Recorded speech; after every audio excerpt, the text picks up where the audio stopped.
Hello, എല്ലാവർക്കും പുതിയൊരു വീഡിയോയിലേക്ക് സ്വാഗതം.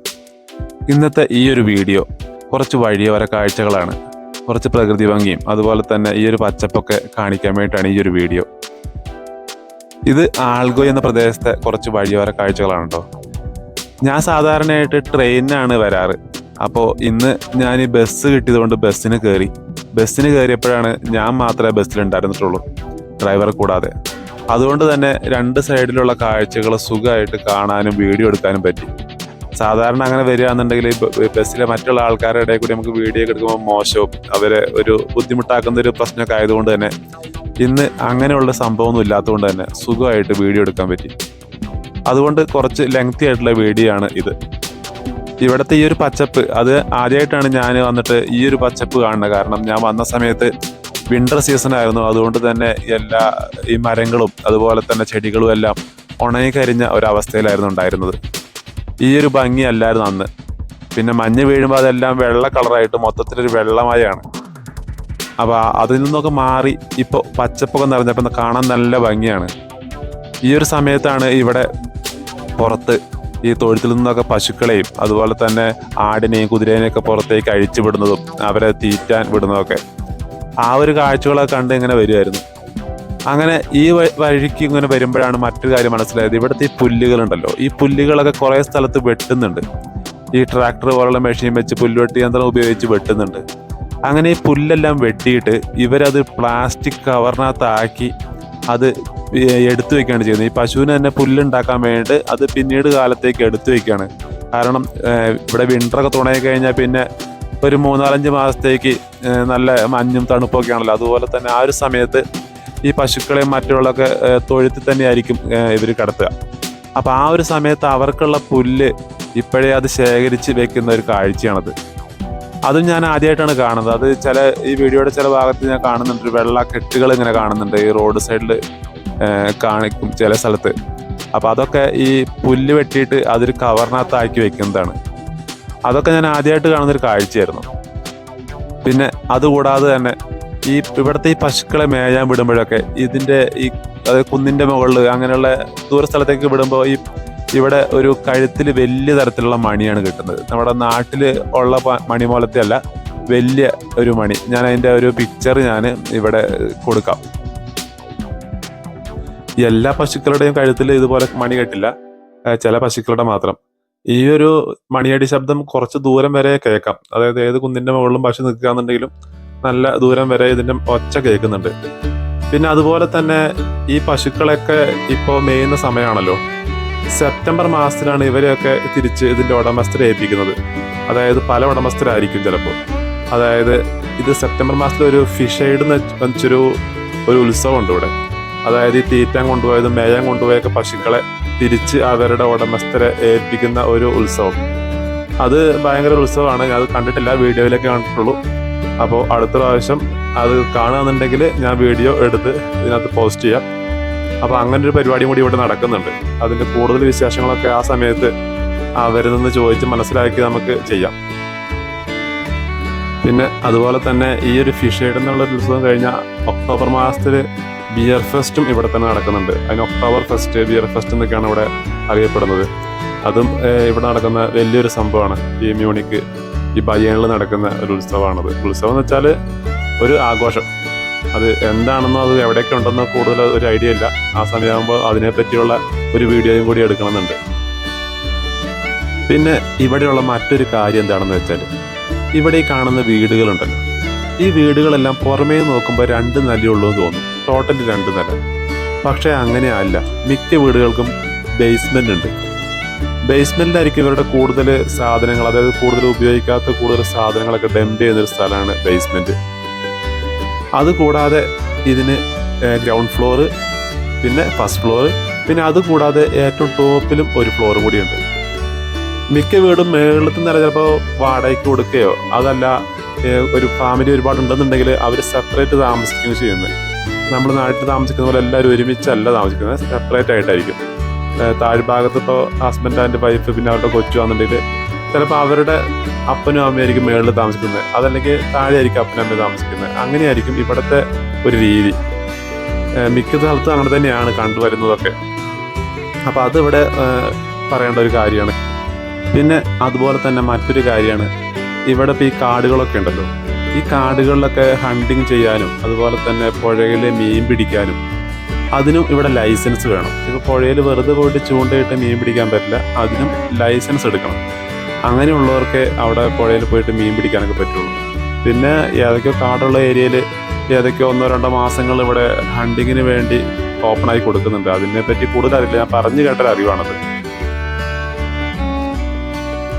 ഈ ആൾഗോയി പ്രദേശത്താണ് ഞാനിങ്ങനെ ഈ കുന്നും മലകളും ഇവിടെ കണ്ടിട്ടുള്ളൂ. ഇപ്പോൾ നിങ്ങൾക്ക് ഈ വീഡിയോ തന്നെ നോക്കിയാൽ കാണാം, നേരെ നോക്കിക്കഴിഞ്ഞാൽ അങ്ങേറ്റത്ത് കുറേ കുന്നുകളായിട്ടും മലകളായിട്ടൊക്കെ കാണുന്നുണ്ട്.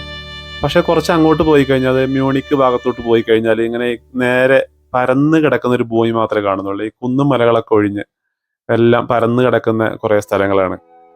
അത് മറ്റൊരു ലാൻഡ്സ്കേപ്പാണ് അവിടുത്തെ ഒരു മ്യൂണിക്ക് സൈഡ്. പിന്നെ നോർത്തിലേക്ക് എങ്ങനെയാണെന്ന് അറിയില്ല, ഞാൻ അങ്ങോട്ടൊന്നും പോയിട്ടില്ല. ഇനി പോകുമ്പോൾ വീഡിയോ എടുത്തിട്ട് അതിലേക്ക് ഇതേപോലെ വീഡിയോ ചെയ്യുന്നതായിരിക്കും. പിന്നെ അതുപോലെ തന്നെ മറ്റൊരു കാര്യമാണ്, ഇവിടെ ഈ മരം മുറിക്കണമെങ്കിൽ നമുക്ക് പ്രത്യേകം പാസ് അല്ലെങ്കിൽ പ്രത്യേകം അവിടെ നിന്ന് അറിയിപ്പ് കിട്ടണം. കാരണം ഇവിടെ അങ്ങനെ വെറുതെ ഒരു മരം മുറിച്ച് കളയാൻ പാടില്ല. ഒരു മരം മുറിക്കുന്നുണ്ടെങ്കിൽ ആ മരം അവിടെ എന്തെങ്കിലും ഒരു ദോഷം ഉണ്ടായിരിക്കണം. അതായത് വീടിനോട്ട് ചാഞ്ഞ് നിൽക്കുന്നതോ അതല്ല വേറെ എന്തെങ്കിലുമൊക്കെ പ്രശ്നങ്ങൾ ഉണ്ടെങ്കിൽ മാത്രമേ അവിടെ മരം മുറിക്കാൻ സമ്മതിക്കുകയുള്ളൂ. അല്ലാതെ വെറുതെ ഒരു മരം നമുക്ക് പറമ്പിലുള്ളത്, അവിടെ സ്വന്തം പറമ്പിലുള്ളതാണെങ്കിൽ പോലും അങ്ങനെ പറിക്കാൻ സമ്മതിക്കില്ല. ഇനി പറിച്ചു കഴിഞ്ഞാൽ തന്നെ അവിടുന്ന് ആ മരം മുറിച്ചാൻ കഴിഞ്ഞാൽ തന്നെ ആ മുറിച്ച സ്ഥാനത്ത് മറ്റൊരു മരം നടുകയും കൂടി വേണം. ഇപ്പോൾ ഞങ്ങളിങ്ങനെ നടക്കാൻ പോയപ്പോൾ ഫോറസ്റ്റിലൊക്കെ ഞങ്ങൾ ശ്രദ്ധിച്ചു. അതായത് ഓരോ മരവും അവിടെ ഫോറസ്റ്റിൽ ഈ മുറിച്ച് മാറ്റുന്നുണ്ട്. അതായത് തണുപ്പ് സമയത്ത് ചൂടാക്കാൻ വേണ്ടിയിട്ട്, വിറകിന് വേണ്ടിയിട്ട്. അപ്പം അങ്ങനെ ആ വിറകിന് വേണ്ടി മുറിക്കുന്ന ഓരോ മരങ്ങളുടെ അടുത്തും മറ്റൊരു തൈമരം അവിടെ നട്ടുപിടിപ്പിച്ചിട്ടുണ്ട്. അതും ഞങ്ങൾ അവിടെ അന്ന് പോയപ്പോൾ ഞങ്ങൾ ശ്രദ്ധിച്ചായിരുന്നു അതൊക്കെ. അപ്പം ഇതൊക്കെ ചെയ്യുന്നത് ഈ പ്രകൃതി നിലനിർത്തുക എന്നൊരു ഉദ്ദേശം ഇവിടെ ഫോളോ ചെയ്യുന്നുണ്ട്. ഇപ്പോൾ നമ്മുടെ നാട്ടിലൊക്കെ നല്ല ചൂടാണ്, നല്ല ചൂട് കൂടി ആർക്കും പുറത്തിറങ്ങാൻ പറ്റാത്തൊരവസ്ഥയാണ്. എല്ലാവരും മരങ്ങൾ വെച്ച് പിടിപ്പിക്കല്ലാതെ മറ്റൊരു മാർഗമൊന്നുമില്ല. ഇപ്പോൾ AC ഒക്കെ വീടിനകത്തല്ലേ വെക്കാൻ പറ്റുള്ളൂ. അതല്ലാതെ പുറത്ത് നമുക്ക് എപ്പോഴും നല്ല ഒരു അന്തരീക്ഷം കിട്ടണമെന്നുണ്ടെങ്കിൽ മരങ്ങൾ വെച്ച് പിടിപ്പിക്കുക തന്നെ വേണം. പിന്നെ ഞാൻ തുടക്കത്തിൽ തന്നെ പറഞ്ഞല്ലോ, ഞാനൊരു ബസ് കിട്ടിയപ്പോഴാണ് ഇതിനകത്ത് കയറിയത്.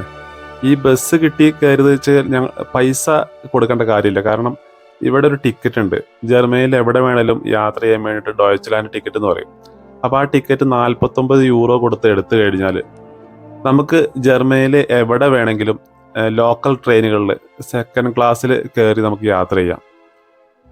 IC അതായത് ഇന്റർസിറ്റി എക്സ്പ്രസ്സുകൾ അങ്ങനത്തെ വലിയ ട്രെയിനുകളിലും ഒന്നും കയറാൻ പറ്റില്ല. നമുക്ക് അല്ലാതെയുള്ള ഈ ലോക്കൽ ട്രെയിനുകൾ, പിന്നെ വേറെ ഊബാൻ എസ്ബാൻ എന്നൊക്കെ പറഞ്ഞിട്ടുണ്ട്. അതായത് അണ്ടർഗ്രൗണ്ടിൽ കൂടി പാസ് ചെയ്യുന്ന ട്രെയിനുകളും, പിന്നെ അതുപോലെ തന്നെ സിറ്റി ട്രെയിനുകൾ, ഈ ട്രാം, ബസ്, അങ്ങനെ എല്ലാ വാഹനങ്ങളും നമുക്ക് കയറാൻ പറ്റും, ആ കാണുന്ന എല്ലാ വാഹനങ്ങളിലും. അപ്പോൾ അതിനൊന്നും എക്സ്ട്രാ ടിക്കറ്റ് എടുക്കണ്ട. കൂടുതലും ആൾക്കാർ ഇവിടെ ഇങ്ങനെ 49 യൂറോൻ്റെ ടിക്കറ്റ് എടുത്തിട്ടാണ് പോകുന്നത്. അതാകുമ്പോൾ നമുക്ക് പെട്ടെന്ന് എവിടെ നിൽക്കുകയാണെന്നുള്ള ഈ സിറ്റി ബസ് ആണെങ്കിലും കിട്ടും.